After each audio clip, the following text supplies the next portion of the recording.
Garlich, thank you for sitting down with me in your, I'm sure, very busy schedule. We're here. Busy. Yeah, I can imagine.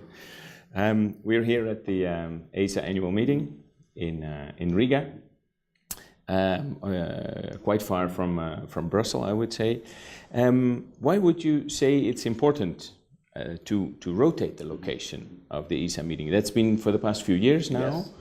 And it seems to be very much appreciated by the participants. I think that's the basic reason why we do that. In the beginning, when ESA was founded, we felt we should do the Congress in Brussels, also to establish ESA as the interlocutor on civil-related matters with the institutions. But now, of course, we are a well-established, mature organization, and we respected the wish of the members, actually, who said it would be more interesting for them to also see other parts of Europe, make use of the opportunity to also discuss with their customers, and also get a fresh look on things. And there's another element to it, and that is the discussion on site with, in particular, also smaller associations, with government officials from those countries. So it gives us a member state perspective, which also, of course, even in the European Union, is a very decisive one. So also here in Latvia, we had a number of representatives from the Latvian Seed Producers Association, which is not yet a member of ESA, but we are very hopeful that that will be the result also of this Congress, that we started discussing, and that they also understand what we can do for them and enforce the collaboration. Yeah, wonderful, wonderful. That's great. I really hope that they can join the ESA family, I would say. I think they will. Yeah, good. Garlich, we have been hearing a lot about plant breeding innovation. Can you share a little bit what ESA is doing in this field? Yeah. We basically decided last year at the Congress in Rome that we needed to, if I may say so, beef up our game on this important subject because there was a lot of misinformation around plant breeding innovation, about the new methods that were being used, how they would impact not only the sector but also beyond. And we felt that we needed to do more in order to inform about it. Sure. So basically our work is based on two pillars.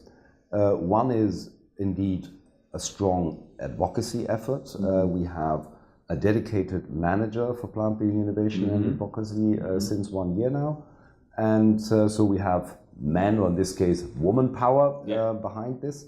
But we also then said we also need to talk to a wider interested public about it. So it is also encompassing a very strong communication effort with a specific website that we have been developing together with dedicated consultancies that have helped us to understand better how to respond to new media environment and challenges. So we are quite excited about the way that we are now discussing about plant breeding in general and plant breeding innovation in particular. That might be more suitable to reach a wider audience. So not only the plant breeding sector itself and our regular customers, etc., but really to go to a wider interested public. Great, very good. ESA has been really stepping up its communication activities. I believe it's more than double than previously. Can you tell me why that was necessary and maybe share some of the first achievements there? I think we have definitely by far more than doubled our budget in this area. And this has only been possible really also on the base of additional financial commitments from our membership. And it is, I think, testimony that they felt that this is indeed a sector issue. Because they could also, of course, have done that themselves on a company level. But this is really about where is the future of the plant breeding sector in Europe and beyond. And for that, probably an association was the right tool to really speak on behalf of all the companies, large and small, vegetables and agricultural crops. And so I think that is the reason why they entrusted us with dealing with this. What have been our first achievements, I think, is what you also could see here during the Congress. We have done a lot of interviews with members from different companies, different countries, representing different species and talking about their passion for plant breeding. So really trying to explain why we are doing what we're doing, how we do it, and what we try to achieve with it. So how really this sector is corresponding in what it does also to larger scale societal challenges like climate change, food safety, food security, health, nutrition, things that we not often talk about to a wider public, and we felt that we need to change. Great. Good luck with that. Yeah, and we had a lot of interesting comments also on our new website, Embracing Nature, which I think is a very fitting title for this outreach effort, because that is indeed what we do. We embrace the power of nature, and we try to work with nature in order to improve the plants that will be grown by our farmers and vegetable growers, and that in the end, we, you, me, and everybody out there is going to enjoy buying in a supermarket and enjoying good food. Excellent. Garlich, we are here at the ESA annual meeting in Riga, and of course it is seed sector, talking with the seed sector. What is ESA doing to reach the people outside of the seed sector? I think what we're trying to improve is indeed our both capacity, but also the structures within which we operate in discussing with third parties. So we are, on the one hand, this is in this case on Brussels level, we're talking quite a bit with the so-called food and feed chain. So that is, of course, the grain trade.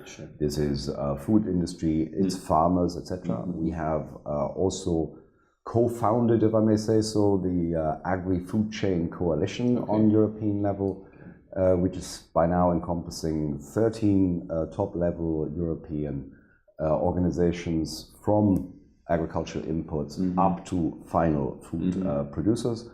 So to make sure that indeed this chain approach, so the individual responsibilities that our different organizations are taking for food production in general, and working with the latest technologies in all parts of agriculture in order to improve sustainability of the agricultural production, improve our environmental footprint, if I may say so. So that, I think, is one element where we have been quite engaged over the past. And we are now trying to also go one step beyond.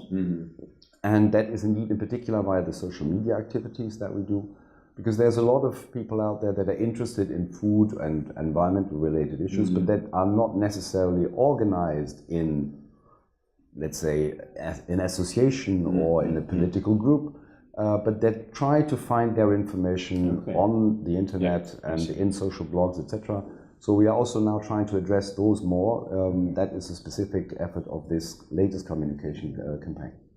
Garlich, there have been several changes in the past year in the ESA staff. Yes. And obviously that comes with some challenges, but also some opportunities. Can you share some of the opportunities there? Yeah, that's true. I mean, change is the only constant, I think, if you talk about teams. But indeed, we have had some changes. But I'm proud to say that we have now a very good, strong, and very enthusiastic team. Yeah, I noticed. With very different social backgrounds, nationalities, languages, etc., which is a very enriching working environment.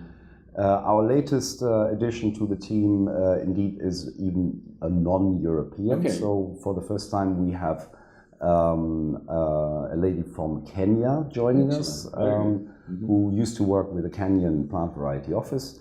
And with her, I think we will add another perspective to some of our work.